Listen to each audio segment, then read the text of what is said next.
Welcome back to my YouTube channel. It's your girl Dora. It is nice to see you. Yes, I did promise the content, and here you go. I know I look the same. It is what it is, whatever. But yes, welcome to my YouTube channel. This channel is about many things. There's no limits to what this channel can be about, so I cannot tell you what it is going to be exactly like. But guess what? From the title, I'm going to be sharing with you my experience in South America as a South African traveling from South Africa. Okay, so this is going to be a quick video. There is going to be a more in-depth video on how I got there, why I went there. Well, why I went there is probably going to be in this video, but like the how I got there, and there's going to be like snippets of the actual trip. But this video is more like a sit down and tell you what I did not expect when I got to Brazil and Argentina. Stay tuned. So I am South African. I hold a South African passport. So if you did not know, you do not need a visa to get into Brazil. So you just book your flight, you out, you go, you know what I mean? You don't need a visa for Argentina as well. So South African wise, you're sorted. But as a South African, you will struggle with one thing and one thing only. If you do not speak Portuguese, it is a Portuguese speaking country. Nobody speaks English. I'm just gonna prepare you for that. No one speaks English, okay? No one. You can find people that do speak English, but nobody really speaks English, unless like you can speak to the people at your hotel, can definitely assist you, but just prepare yourself for that. They speak Portuguese only, and in Argentina they speak Spanish. You can find people, you can find translators, you can find people, and you can also use Google Translate to communicate with people. But I would suggest you travel to Brazil. I don't care if you're scared. I remember I posted a video on TikTok. Someone was like, people travel to Brazil. Yeah, people travel to South Africa, and it's not the safest place ever. So you survived, so of course you can travel to Brazil. Obviously it would depend on the area that you go to. Stick to basically the popular places. If you're going to stay in Rio, Copacabana, if you're going to stay in Sao Paulo, I would say stay in the city center. I will link the Airbnbs that I stayed and the hostels that I stayed at. So yeah, it's not necessarily going to be a hotel that you're going to see there. No, it's a hostel. And yeah, that's also, I'll talk about my hostel experience. I don't know, in this video, in a later video, I don't know. But yes, these are the things that you need to be aware of. Also, when I went to Brazil, the currency was about four-ish, like 3 point something. But then with bank charges and everything, I'd say 4. Like 1 rand is 4. No, one real of Brazil is 4 rand. Yeah. And the most randomest things are super expensive. Be prepared for just, I don't know how to put it. Like, my experience of Brazil and South America, it's quite individual, and it's my experience, guys. So I'm just gonna share with you how it was. So obviously, language wise, I didn't have an issue because, as you know, if you've been on my channel for long enough, I do speak Portuguese. The reason why I ended up going there is because my cousin recently moved there, so she also wasn't like, she was also new to her, but she was there for like, I went in April, she was there for about 6 months, so in her city. So the cities that we went to, it was both our first time experiencing it, and yeah, so we went to quite a few cities. We went to Curitiba, which is her city. We went to Foz do Iguaçu, which is close to Argentina, and the city in Argentina was Iguaçu Falls, if I'm, no, Iguaçu something, nah, I'll put it here. We went to Rio, we went to Sao Paulo, and I think there's another city we went to, if I'm not mistaken, or it was just the 4. I think it was 5. I think, yeah. Basically, that's where we stayed, and I did get like a good experience of the cities and how it looks and everything about it. So yeah, you can use Uber. That is a good app to have, but if you have Apple Pay, it's gonna work. But if you just put in your banking card, there's something that happens that it doesn't really work. So use Apple Pay. If you do have it, use Apple Pay. You can tap. There's tapping services everywhere. There's cards. You don't really need cash. I never used cash the whole trip, but I mean, in Rio, if you're sitting by the beach, actually, some of them actually had like card transactions, some of them. But if you're sitting by the beach and you want to order like a caipirinha on the beach, like that's gonna cost you like what, 10 reais, which is like 40 bucks. You would then have to have cash. Like there's certain instances where you would have to have cash. Carry cash, don't exchange at the airport. Everybody knows that. Exchange at a local bank or a local forex, you know, those forex exchange places. Just Google it. As I said, I'll link the hostels that we stayed at in the trip. So one thing you guys are gonna be super shocked at, because I was super shocked and I was just like, what the hell, is the price of chips. I'm talking about Doritos, you know, like, and the fact is that in South Africa we've got a lot. Like you can go from Doritos, Lay's, which is like 20 bucks, you know, Simba. Then you get those other brands that can get to like 10 rand or something like that. No, chips are super expensive in Brazil. It's crazy. I think a bag of, you know, the normal bag of Doritos was like 70 rand. And I'm like, make it make sense.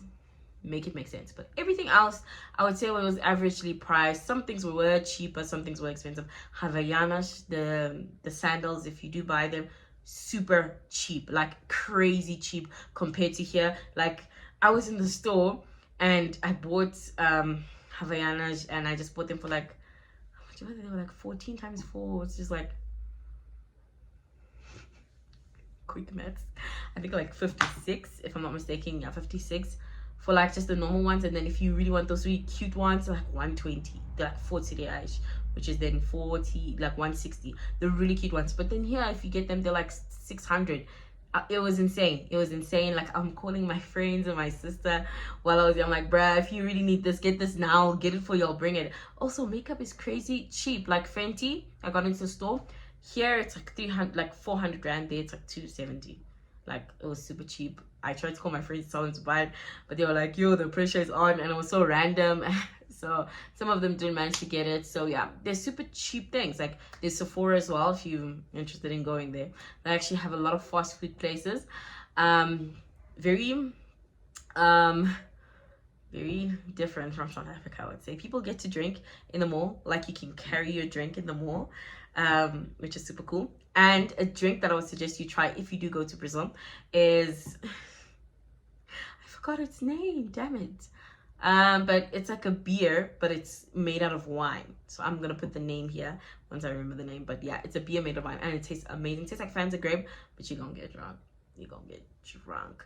So yes, you can walk in the mall with the cup. Like public drinking is allowed. Like you can walk on the streets with the cup.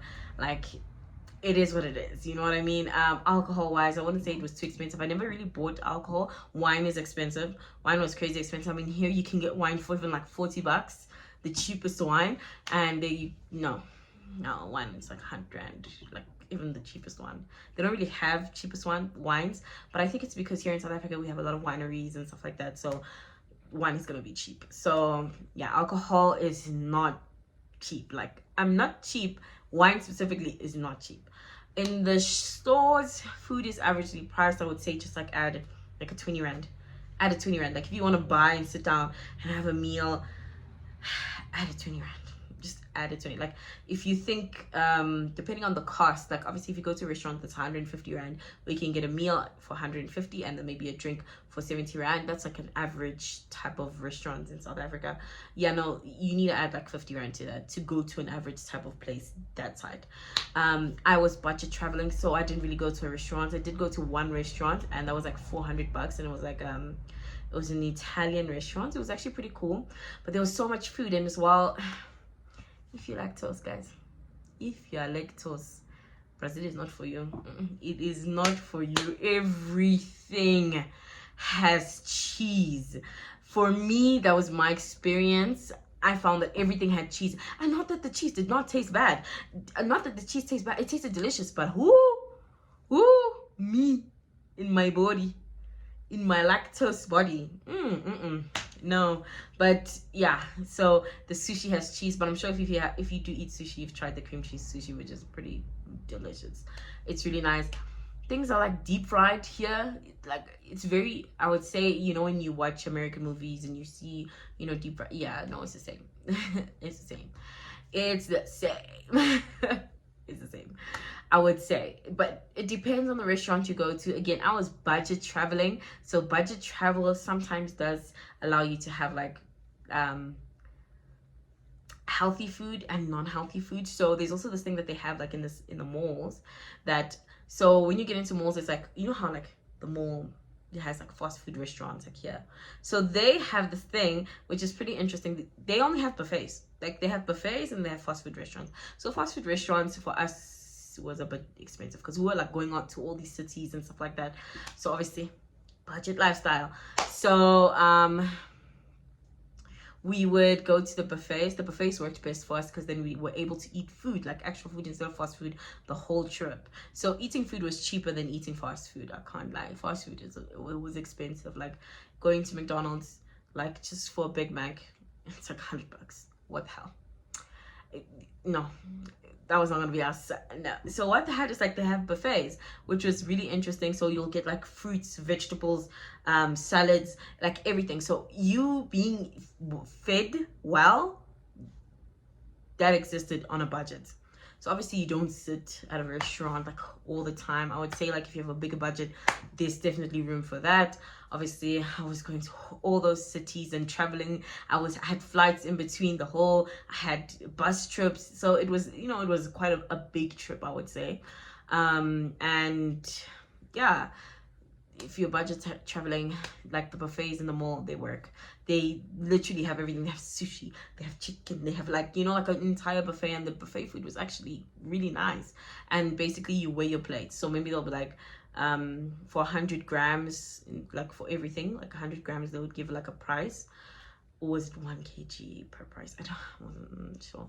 But yeah, I think it was 1 kg for like 30 reais. And like 30 reais was like 120 or something. I never spent, honestly, I never spent more than 100 rand on that food. And I would have like a lot of food and we'd still order drinks and we would still, you know, yeah. So basically food wise, there is room to eat healthier food. You don't have to eat fast food restaurant to budget travel, which is great, which is so important. You can also go to a restaurant, like you can, as I said, I went to a restaurant, I paid 400 rand. Honestly, that's the price of a restaurant. And there was so many meals. It was starters, it was like everything included, like starters, main, and a dessert for 400 rand. That's very affordable, but it wasn't sustainable for us to spend that amount of money for every single meal in the day. That was too much. So what else? There's so much I would say you would have to be prepared for.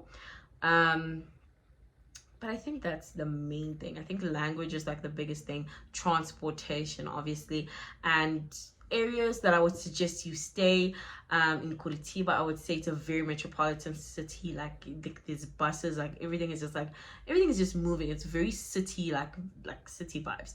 And then when you get to Rio, it's very coastal vibes. I would say like just like Durban and Mhlanga, like very coastal. People are happy, people on motorbikes. You know, if you ever watch like any Brazilian, it looks just like that. It looks just like that. The vibe is just like that. If only you guys could understand what they were saying. It's exactly like that. Like at the beach, people are just so happy and just playing like volleyball the entire day, and you're just like, wow, y'all are happy. That's how it is. Like the vibe is there. And in Sao Paulo, it's like an artist's paradise. So if you make music, you're an art, like you're a visual artist, it's basically where you would go. That's not New York. So it has like this huge street. It's called Avenida, oh, I forgot the name, but it's Avenue something. You know how like in New York there's Times Square and then there's a street that leads to Times Square, and it's like a big street. They have the exact same thing. It's very nice. And the place that we stayed was it a hostel? Yes, it was a hostel, and it was placed right in the city center, so it was perfect. There are rooms in the hostels that we stayed at. There were options of staying like alone, like in a just two people, or like in a room. So that's also an option, but I will make another video of staying in a hostel, because guys, I was so shocked. I watched so many YouTube videos, but anyway, that's another video for another day. But yeah, guys, basically that was my experience in Sao Paulo. Also Argentina, cash, nothing speaks more than cash there. Oh my god, please, you cannot do anything without cash. So also in Brazil, they like quite a few cities have like different like rules. So Curitiba is a very metropolitan, so cards were fine. Sao Paulo the same, cards were fine, like, you know. And then in real cash, because like at the beach there's cash, but also like most of the places was cash. And then also in Sao Paulo, the food, but anyway, and then in Forge, I think it was a cash card, like it was right in between. But yeah guys, I would say also products are super cheap, like hair products. I usually buy Brazilian hair products like from Mozambique, but they're super cheap directly from the source. Like for a big jar like this, like 20 bucks, honestly. Would I go back to Brazil again? Definitely. And yeah, I will try and link everything that we did and put it there. And yeah, the hostels that we stayed at spoke English, super nice, super helpful, told us exactly what to do, helped us get everywhere we needed to. So, and we spoke English, so they kind of spoke English to us, like this Portuguese here, it doesn't add up. Yeah, and also transportation is super easy. I would say like ask locals if you can, not even locals, like the hotel people. You honestly don't need to ask locals. The hotel people, GPS is also all good. And also anyone that's asking about safety, if you are from South Africa and you're from Johannesburg specifically, or in Gauteng specifically, you are geared enough to go to Brazil. I don't know any other places in South Africa, but I would say being in South Africa, it's not the safest country. You're just more aware of what's going on around you. You would never just remove your phone and just be like walking around. That's just not the South African nature, you know, like just be like, you know, my phone is out when you make a call, like, you know, because you don't naturally doesn't happen. Or you just like always, you just know that there's someone here, like you're just able to pick up on that. And that's how I would say, simply because you have that, you end up being more safe than not safe, right? Because you're already geared in protecting yourself and protecting your possessions. I would say like keep your phone away, like especially you'll just kind of suss out the area, like you know how like you know, just areas where they like touristic places. Some places I would say if you're going on to Christ the Redeemer, you know, you're all good, you know what I mean? Like everyone has their phone out, everyone's taking pictures at the stairs of the artist stairs. I'm forgetting all the names, but yeah, the artist stairs. Some people look a bit dodgy, but you know how dodgy people look. They all look the same. They all look like you know that this person is not supposed to be there. So you already have that kind of knack for it. So yeah, and there's so many things to do in Brazil, guys. It doesn't end there. Honestly, personally, I do intend on going back, like maybe in a year, because it's really nice. And there's so many places that I didn't get to go that I plan on going. So yeah guys, I hope this video helps you and gives you some courage to actually go to Brazil, because hey, your passport allows. And yeah, anyway, I hope don't forget to like, share, and subscribe. And yeah, I'll see you guys in the next one.